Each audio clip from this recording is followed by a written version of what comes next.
हजरत यूनुस अलैहिस्सलाम की बात याद आ गई कि 3 दिन बाद अजाब आएगा। वो समझ गए कि ये तबाही का पैगाम है और यूनुस अलैहिस्सलाम सच्चे थे। जब अजाब सिर पर आ चुका था तो कौम के सरदारों ने कहा, तौबा करो, शायद वो रब हमें माफ कर दे। रिवायात में आता है कि वो लोग अपने घरों से निकलकर खुले मैदानों और जंगलों की तरफ भागे। उन्होंने टाट के कपड़े पहन लिए,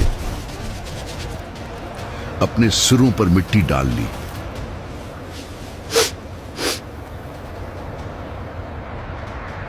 मामला इतना जज्बाती हो गया कि उन्होंने जानवरों को भी अपने साथ ले लिया। ऊँटनियों को उनके बच्चों से और गाय बकरियों को उनके बछड़ों से जुदा कर दिया गया। हर तरफ चीखू पुकार थी। बच्चे अपनी माओ के लिए बिलक रहे थे, जानवर अपनी जुबान में चला रहे थे और इंसान गिड़गड़ा कर आसमान की तरफ देखकर रो रहे थे।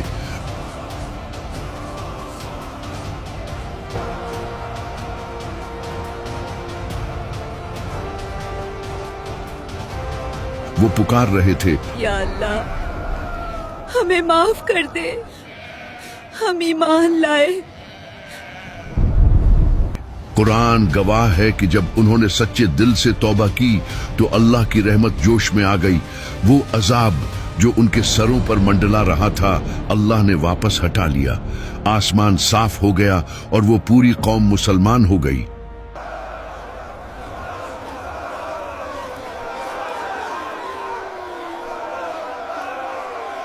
उधर अल्लाह ने पानी के नीचे अपनी ग्रीन व्हेल, बड़ी मछली को ऑर्डर जारी कर दिया। हुक्म बहुत सख्त और वाज़ेह था। ये मछली यूनुस को निगल ले, लेकिन खबरदार, न तो उसकी कोई हड्डी तोड़ना और न ही उसके गोशत को खरूंच पहुंचाना। ये तेरा इर्ज़्क़ नहीं है, ये तेरा मेहमान और मेरा कैदी है। जैसे ही हजरत यूनुस अलैहिस्सलाम पानी में गिरे, अभी वो संभल भी न पाए थे कि उस दीव हेकल मछली ने अपना जबड़ा खोला और उन्हें साबित निगल गई। ये वो मकाम था जहां एक नबी की आजमाइश अपनी इंतहा पर थी। लेकिन हजरत यूनुस अलैहिस्सलाम ने हिम्मत नहीं हारी। उन्होंने वहीं उसी मछली के पेट में सजदा किया और अल्लाह से अर्ज की, आए मेरे रब, मैंने तेरे लिए ऐसी जगह सजदागाह बनाई है जहां आज तक न किसी ने तेरी इबादत की और न शायद आइंदा कभी कर सकेगा। उन्हें समझ आ गया कि बस्ती को अल्लाह की इजाजत के बगैर छोड़ना ही वो वजह थी जिसकी बिना पर उन्हें यहाँ लाया गया। तेरे सिवा कोई माबूद नहीं तो पाक है, बेशक मैं ही कसूरवार हूँ। उन्होंने ये नहीं कहा कि आए अल्लाह मुझे बचा ले या मुझे बाहर निकाल दे। उन्होंने सिर्फ अल्लाह की तारीफ की और अपनी गलती मान ली। ये दुआ इतनी ताकतवर थी कि उसने आसमानों का सीना चीर दिया। अल्लाह तो बस इस इकरार का मुंतजिर था। तौबा का दरवाजा खुल चुका था, कैद का वक्त खत्म हो चुका था। अल्लाह ने मछली को हुक्म दिया कि मेरे बंदे को साहिल पर उगल दे।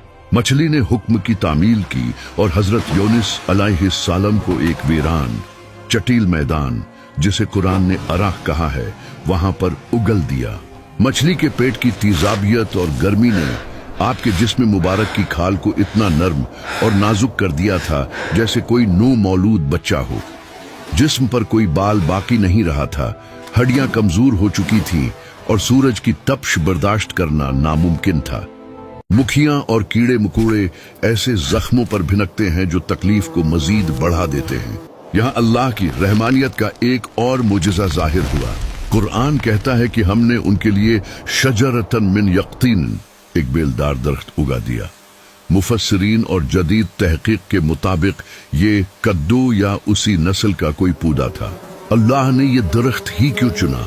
क्योंकि उसके पत्ते बहुत चौड़े और नर्म होते हैं जो ठंडा साया देते हैं, और सबसे बड़ी बात ये कि उस पौधे के करीब मक्खियां नहीं आती।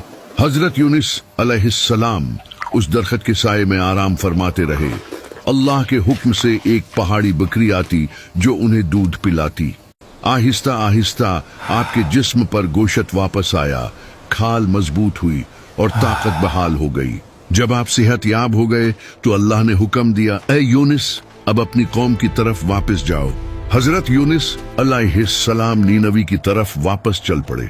उनके जहन में शायद यही होगा कि वो बस्ती तो अब राख का ढेर बन चुकी होगी, वहां कोई जिंदा नहीं बचा होगा, क्योंकि अल्लाह का अजाब जब आता है तो कुछ बाकी नहीं छोड़ता।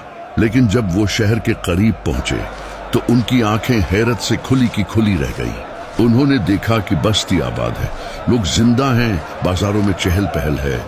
जब लोगों ने हजरत यूनुस अलैहिस्सलाम को देखा तो वो खुशी से दीवाने हो गए। वो दौड़ते हुए आए, उनके गिर्द जमा हो गए और माफी मांगने लगे।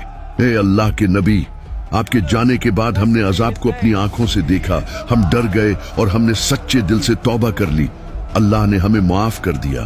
कुरान पाक सूरह साफात 140 128 में अल्लाह बड़े फख्र से फरमाता है कि और हमने उन्हें 1 लाख या उससे जायद लोगों की तरफ भेजा, बस वो ईमान ले आए तो हमने उन्हें एक वक्त मुकर्रर तक जिंदगी का फायदा दिया।